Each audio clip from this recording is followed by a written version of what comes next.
Book का नाम स्पर्श, चैप्टर नंबर 9, आत्मत्राण।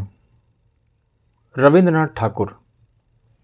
आत्मत्राण के कवि हैं रविंद्रनाथ ठाकुर। सबसे पहले रविंद्रनाथ ठाकुर का परिचय।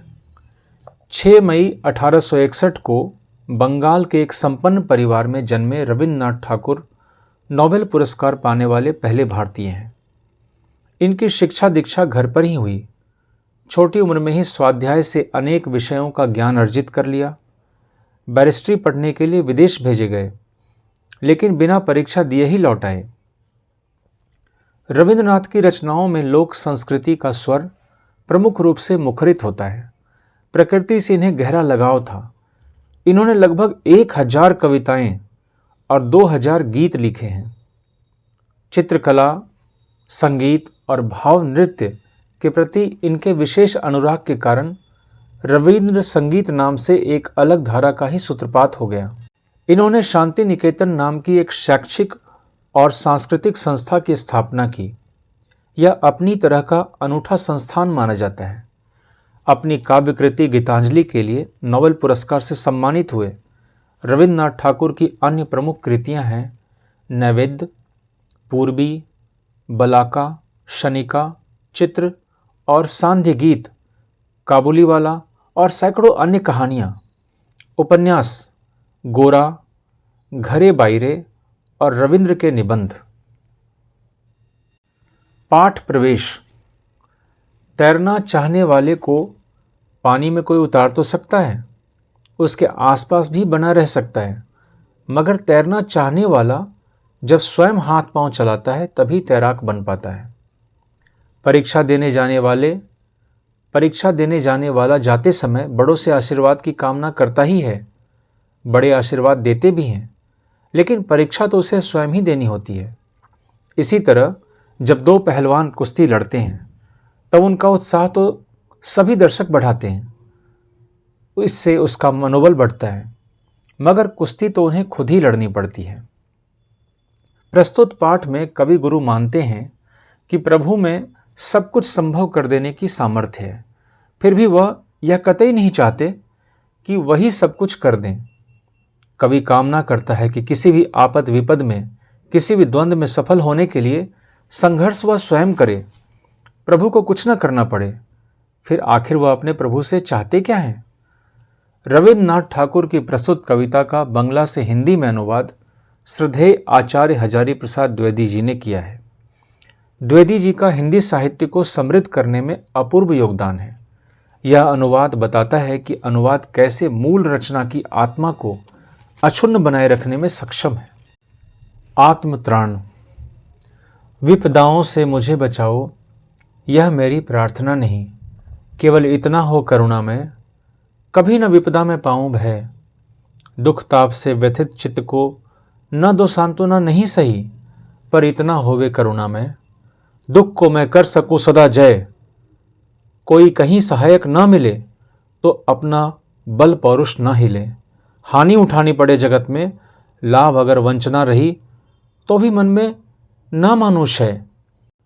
मेरा त्राण करो अनदिन तुम, यह मेरी प्रार्थना नहीं। विपदाओं से मुझे बचाओ, यह मेरी प्रार्थना नहीं, केवल इतना हो करुणामय, कभी न विपदा में पाऊं भय। विपदा मतलब मुसीबत, संकट। कवि कहते हैं कि हे प्रभु, संकट में तुम मेरी हर जगह सहायता करो। मैं ये नहीं चाहता, मैं ऐसी प्रार्थना नहीं कर रहा हूँ। मैं तो ऐसी प्रार्थना करना चाहता हूँ करुणा में कि आप मुझे उन संकटों से लड़ने की ताकत दो। मैं ऐसी प्रार्थना करना चाहता हूँ। दुख ताप से व्यथित चित्त को न दो सांत्वना नहीं सही, पर इतना होवे करुणा में, दुख को मैं कर सकूं सदा जय। कहते हैं कि दुख और ताप यानी कि दुख में, मुसीबत में अगर मेरे कोई हृदय को सांत्वना के शब्द नहीं बोल रहे तो नहीं, कोई बात नहीं, ऐसे शब्द मुझे चाहिए भी नहीं। मैं ऐसी प्रार्थना नहीं कर रहा हूँ। मैं तो ये प्रार्थना करना चाहता हूँ करुणा में कि आप मुझे उस दुख को अपने ही पराक्रम से दूर करने की ताकत दें, दूर करने की शक्ति दें। कोई कहीं सहायक ना मिले तो अपना बल पौरुष ना हिले। अगर मेरी कोई सहायता करने के लिए ना आ जाए तो कोई बात नहीं, ना सही, पर मेरी प्रार्थना यह है करुणामय कि मैं जो मेरा बल है, जो मेरी ताकत है, वो डवाडोल ना हो जाए। मैं उस पर कायम रहूं, उस पर विश्वास रखूं। मेरी ये प्रार्थना है करुणामय। हानि उठानी पड़े जगत में, लाभ अगर वंचना रही तो भी मन में ना मानूं शय। लाभ के जगह पे अगर बार बार मुझे हानि मिले, बार बार पराजय मिले, तो भी मेरे मन में ऐसी बात ना आए कि मेरा सर्वनाश हो गया है, मेरा खात्मा हो गया है, अब मैं निराश हूँ। ऐसी बातें मेरे मन में ना आए। मेरा त्राण करो अनुदिन तुम, यह मेरी प्रार्थना नहीं। हर दिन आ करके तो मेरी संकट को दूर कर दो, मेरी ऐसी प्रार्थना नहीं प्रभु, मेरी ऐसी कोई निवेदन नहीं। बस इतना होवे करुणा में, तरने की हो शक्ति अनामय। मेरा भार अगर लघु करके न दो सांत्वना नहीं सही, केवल इतना रखना अनुनय, वहन कर सकूं इसको निर्भय।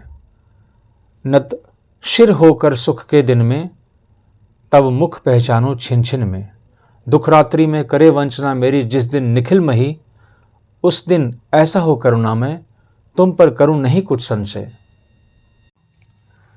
कवि कहते हैं बस इतना होवे करुणा में, तरने की हो शक्ति अनामय। मेरा भार अगर लघु करके न दो सांत्वना नहीं सही, केवल इतना रखना अनुनय, वहन कर सकूं इसको निर्भय। कवि कह रहे हैं कि हे प्रभु, बस मेरा निवेदन यह है कि तुम मुझे हर संकट से उबरने की अविकल शक्ति दे दो। मैं स्वस्थ मन से संकट से पार उतर सकूं। यदि मेरे दुख में आप मुझे कोई तसल्ली नहीं देते तो ना दें। मैं मानता हूं कि इससे मेरे जीवन का दुख भार कम नहीं हो जाएगा। मैं उस दुख भार को सहन कर लूँगा, परंतु आपसे मेरी प्रार्थना यह है कि आप मुझे इस दुख को सहन करने की शक्ति दे दें। हे प्रभु, आप मुझे इस दुख को सहन करने की शक्ति दें। नत शिर होकर दुख सुख के दिन में, नत शिर होकर सुख के दिन में, तब मुख पहचानूं छिन छिन में। दुख रात्रि में करे वंचना मेरी जिस दिन निखिल मही, उस दिन ऐसा हो करुणा में, तुम पर करूं नहीं कुछ संशय। हे प्रभु, मैं दुख की इस घड़ी में भयभीत न हो जाऊं, इतनी शक्ति अवश्य देना। सुख के समय मैं सिर झुकाकर हर क्षण आपकी छवि को देखूं, हर सुख को आपकी कृपा मानूं, हर सुख को आपका आशीर्वाद मानूं। जब मैं दुख की रात से घिर जाऊं, तब भी हे करुणामय भगवान, मुझे इतनी शक्ति दो कि मैं आप पर किसी प्रकार का संदेह न करूं। मेरे मन में आपके प्रति भक्ति भाव बना रहे और मैं हमेशा आपका ही गुणगान करता रहूं। इस तरह से ये कविता समाप्त हो गया। ये कविता हम लोगों को कितनी ज़्यादा प्रेरणा दे रही है कि प्रभु से हमें किस तरह से प्रार्थना करना चाहिए, और प्रेरणा भरता ही चला जा रहा है। मैं आप लोगों से ये प्रार्थना करना चाहूँगा कि रविन्द्रनाथ ठाकुर जो एक महान कवि थे, उनके बारे में भी आप जानकारी लें। इंट्रोडक्शन में उनके बारे में बताया गया है, तो उनके बारे में भी पढ़ें ताकि आपको और भी प्रेरणा मिले।